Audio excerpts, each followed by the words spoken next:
Hello mga kaparmlat, nandito po tayo ngayon sa bayan ng Calawag sa barangay Tabansak po. Malapit po ito sa Ecotourism White Sand Beach, kabilang barangay lang. So ito po yung nabenta ko dati, ngayon po na-transfer na nila sa pangalan ng buyer, and yun po, binebenta nila ngayon dahil may kinapo siya sa budget, may kailangan siyang pagbayaran. So, ayun mga kaparmlat, maganda po yung lupa, kapantayan to, well maintained po yan. So, makikita nyo po. Ayan. So, may mga kawayan, saging, mangga.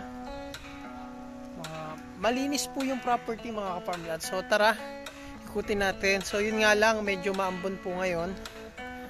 Kung tawagin po nila ay ulan mayaman. Mukhang malabo munang tumigil dito. Pero yun, dahil mahirap tayo, yung ulang mayaman na yan, hindi nating hintayin tumila. So tara, ikutin po natin to. So yan. So ay mga kaparmlat, talagang well maintained siya at nililinis talaga to. So ayan po yung mangga, saging, may mga balinghoy, may mga good lumber. Ayan. So, marami pong bagong tanim din na nyog. Importante mga ka-farmlat, malinis ang property. Ayan, may mga good lumber pa. Yung antipolo. Ayan.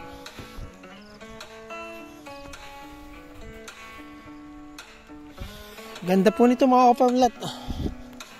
Ilan nga yung sakto sukat nito? 3.2 ba? Ayan, 3.2 hectares po. Ayan. Clean title. Ayan, electronic. Bago lang po. Mga siguro 1 year pa lang po ito na transfer sa pangalan po nung buyer natin. Ayan, may langka. Ayan po yung langka. So, kaya napakaganda po nung papel po nitong property.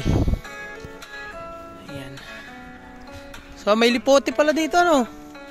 Mangga, may kalamansi ba yan? Ang ganda ng mga bula-bulaklak ko. Gabi. So, maganda po yung lupa. Lalo pag naglakihan na yung mga nyug na yan. Ang presyo po nito mga farm lot ay naghahalaga po ng 1.8 million po. Ayan. So, ito po ay mga 300 meters yung layo sa Barangay Road. Ayan. So, ito naman po ay may daan, kaya lang hindi ng sasakyan. Magdaan tao lang. So, ang ginawa nung dating buyer po nito, yung nakabili po nito, bumili na lang siya ng lote dyan sa tabing kalsada. So, napunta-punta na lang siya dito. Kaya po sa mga buyer na gusto ng peace of mind, tahimik. Ayan. Ito po, may kubo na po dito sa loob. Ayan. Yan po ang lukaran. So, may mga manggang kalabaw po dito. Ayan, may lukban. So, kung kayo mahilig sa alimango, pwede kayo maglagay ng bubo, yung panghuli ng alimango dyan. Ayan, kasi may lalao po dyan. Ayan. So, sa mahilig sa seafoods, ang products ng barangay na to ay may mga fish panan po dito.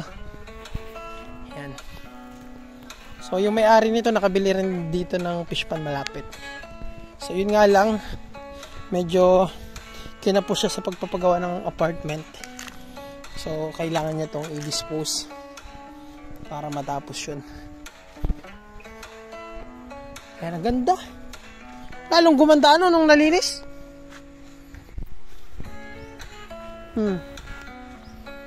Sayang.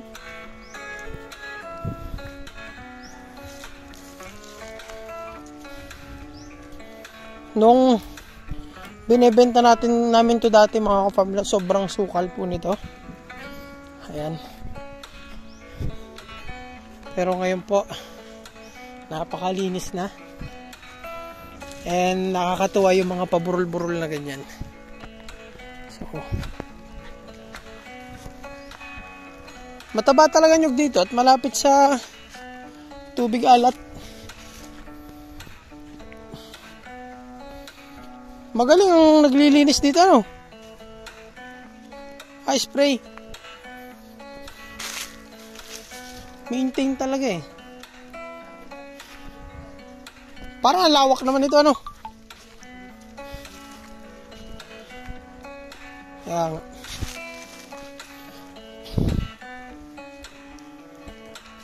Ganda eh. Itsurang hindi ibebenta eh. Kasi maintain eh. Kadalasan kasi ng mga binebenta, nakatiwangwang kaya binebenta ito. Maintain po na yan, malinis. Yan.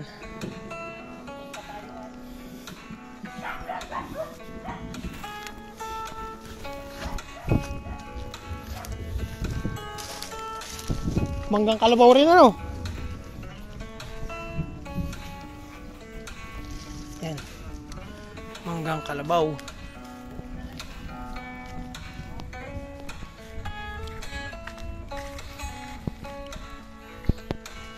Parang high tide. Nakakahuli silang alimango dyan pag nagbubuntog. Ayan o. Ayan.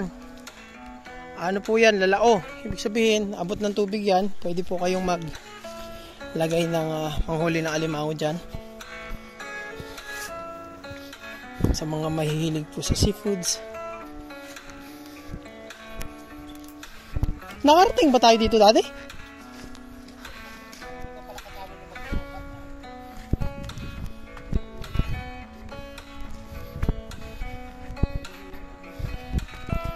So, updated din po ang sukat nito mga ka-farmlat kasi nung binili ito, pinasukat po ito ng buyer. Ayan.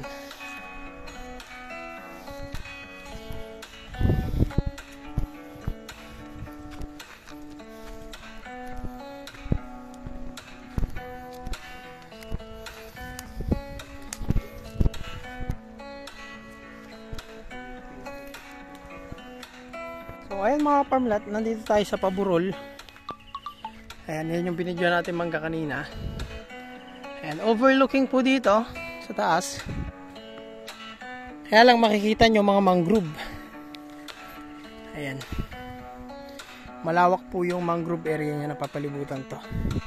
Kaya po sa mga nature lover dyan, sa mga gusto yung sariwang-sariwa, yung nalalanghap po na hangin, ayan po. Eto na po yan. Ayan.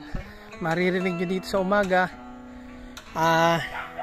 huni ng ibon, kuliglig. Ayan.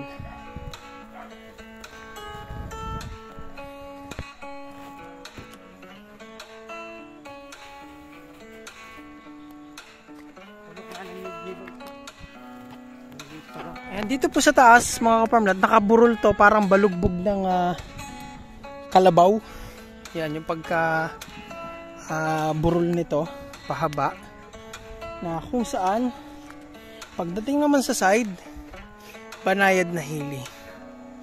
Ayan. So marami na pong bagong tanim na nyug yan, mabababa pa lang. Ayan na po yung mga namumunga. Ayan. Maganda po, maganda. Ayan, overlooking. Ayan. Bukod po sa mangga, saging at buko, mayroon din po itong santol. Ayan, dalawang puno po yan. Ito tsaka ito. Ayan, and may mga hardwood pa po dito. Ayan, mga batino po yan. Ayan. So, ayan po ang muhon yan. Muhon po yan. And may santol pa pala dito. Labas na yung santol, ano? Ayan ang muhon ay. Pabalik na tayo. Ay, may santol pa rin po pala dito, tsaka mangga. So, ayan, may mga langka pa po dito. 1, 2, 3, 4. Ayan. And, may santol, mangga pa rin. So, marami rin naman po prutas. So, ayan mga farmland, ito po yung kubo dito sa loob. Ayan, yero po ang bubong nito. Pwede nyo nang tuluyan. Mga panggata na. So ito po yung kusina. Ayan. So sa palibot nitong bahay, nandito po yung karamihan ng mangga, kawayan, mangga. Ayan. Mangga, santol, saging, ayan, mga gulayin, balinghoy. Ayan.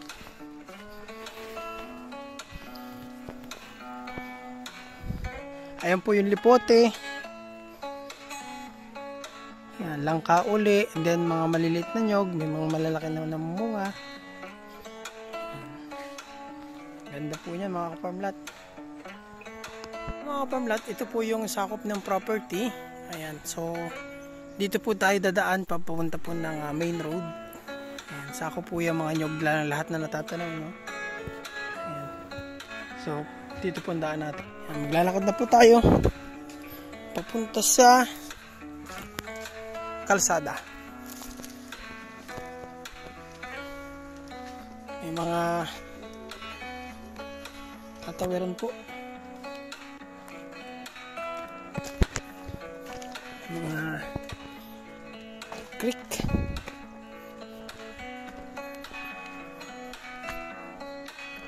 Yan, mga sasahan po dito. Yan po yung ginagawang pawid.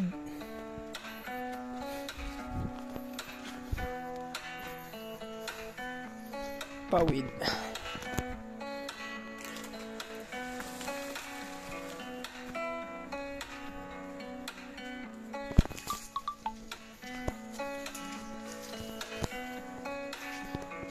Yan. So malinis naman po yung dinadaanan natin.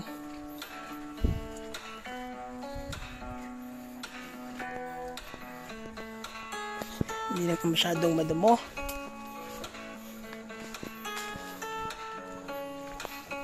So ito pong mga property, may sadya pong daan po ito. Kasi yung mga pagkasukat ng lupa dito, hindi dikit sa karatig na lupa. Merong road right of way. Kaya lang, hindi po para sa sasakyan. Daan tao lang po yun. Yan.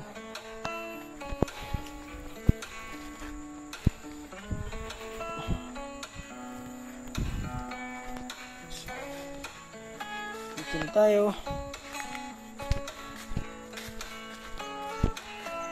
Yan. So, nakapaglakad na tayo ng mga siguro po mga 100 meters na. Ayan.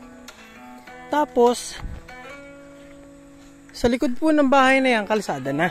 So mga 250 meters po siguro. Lapit lang naman ang ating lakarin. Mga kaparmlat, dyan tayo nag-stop mag-video kanina. So ayan, continuous tayo palabas. Ayan. Oops, may mga makaya. Masakit ito sa paa. Nakapaa naman ako. Ayan. Eh mga kapamlat, ito yung lote na nabili naman ng buyer na nakabili sa atin dito. So dito siya nagpagawa ng bahay. So kung kayo po ay bibilhin nyo rin yun, pwede pong dito na rin kayo magbahay. Magbili rin kayo ng lote dito. Yan, sa bentahan po hindi kasama itong nabili niya ritong lote. Kasi may iba pa silang property dito. Eh nagustuhan na rin nila pong manirahan dito as bakasyonan. Ayan. So ito po yung bahay nila dito. Ayan. May sarili na silang kuryente. Ito po yung barangay road. Yung sentro ng barangay, ayan na po. So nasa sentro lang din ng barangay yung property, bandang likod lang, mga 250 meters. And ayan po yung linya ng kuryente. Ayan, salamat po. So ayan mga kaparmlat, may available dito kung gusto nyo bumili ng lote. Kung gusto nyo yun, pwede naman po kayong bumili ng lote dito. So ang 100 square meter daw ay magkano po? 70,000 kung bibili po kayo ng lote dito. Ayan. So ayun, kung hindi man siya tabing kalsada, pwede naman kayong bumili ng lote na pwede nyo kagaya nito, parkingan ng sasakyan nyo. Then may pahingahan kayo dito, then yun pupunta-puntahan nyo na lang yung farm. Ang property po para madaling hanapin, search lang natin Kapaluhan White Sand Beach. Ayan, dadali na po tayo sa Kapaluhan. So, Karatig barangay lang po ng Kapaluhan yan. So, yung property po nandito. Ayan. Ito po yung sentro po ng barangay and yung property po ay nandito siya. Ayan. So, ito po yung sentro ng barangay. Nandito po yung property. Ito na po yun. Ayan. So, ayan mga farm lot, at least may idea po kayo. Ayan. Yung distance niya sa kalsada nasa 250 meters po. Ayan. So, pwede naman po kayong makabili ng lote dyan. Bahayan na rin naman po yan. So, ayan mga ka-farm lot. Sa layo po sa bayan, mga ano po yan, 15 kilometers yung layo niya sa highway. Ayan. 15 kilometers po dito sa highway, and then pag nasa highway ka na, mga 17 kilometers naman po papuntang town proper ng Calawag. Ayan. So, bali more or less 1 hour drive po from town proper ng Calawag going to Tabansak.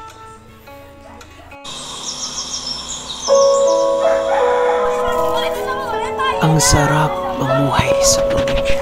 Sariwang hangin at ang sarap sa tenga ng tawa ng mga bata.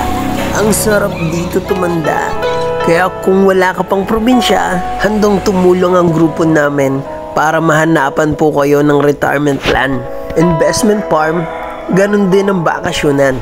Kaya tara na, dito sa Quezon Province, habang mura pa ang mga lupa. Kaya sa mga nais pong mag-inquire, ayan po ang ating FB account, Facebook page, WhatsApp and Viber. Para sa susunod, kayo naman po ang maserbisyoan namin. Maraming salamat po.